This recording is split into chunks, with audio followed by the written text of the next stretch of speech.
जब गुस्सा आए तो यह कहानी सुनिए, क्योंकि शांति सबसे बड़ी ताकत है। जीवन में गुस्सा आना स्वाभाविक है, लेकिन कई बार यही गुस्सा हमारे शब्दों से पहले निकल जाता है और रिश्तों में ऐसी दरार डाल देता है जिसे भरने में सालों लग जाते हैं। गुस्से में कहा गया एक वाक्य पूरी जिंदगी का पछतावा बन सकता है।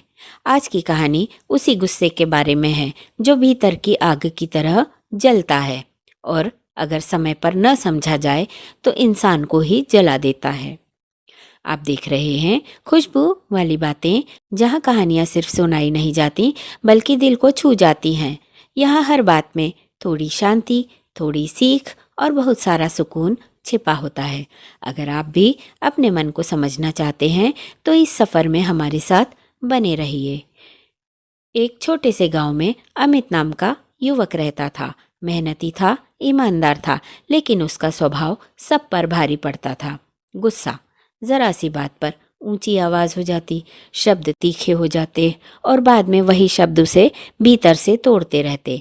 एक दिन गुस्से में उसने अपने पिता से ऐसा कुछ कह दिया जो कभी कहना नहीं चाहिए था। पिता चुप रहे, लेकिन उनकी आंखों में उतर आई चुप्पी अमित को भीतर तक चुभ गई। रात को नींद नहीं आई, मन बेचैन था।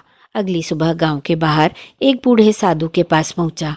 साधु ने उसकी बात सुनी और मुस्कुराकर एक थैला दिया। थैले में कीलें थी। साधु बोले, जब भी गुस्सा आए इन कीलों में से एक अपने आंगन की दीवार पर ठोक देना। अमित को अजीब लगा, फिर भी उसने वैसा ही किया। अगले दिन दीवार में 37 कीलें ठुकी। कुछ दिन बाद 25, फिर 10, फिर 2। धीरे धीरे अमित ने गुस्से पर काबू पाना सीख लिया। एक दिन उसने साधु से कहा, अब मुझे गुस्सा नहीं आता। साधु बोले, अब उन सारी कीलों को निकाल दो। जब कीलें निकली थीं तब दीवार छलनी थी, घावों से भरी। साधु ने कहा, गुस्से में बोले शब्द भी ऐसे ही निशान छोड़ जाते हैं। माफी दी जा सकती है पर घाव रह जाते हैं। उस दिन अमित ने समझा, शांत रहना कमजोरी नहीं, सबसे बड़ी शक्ति है।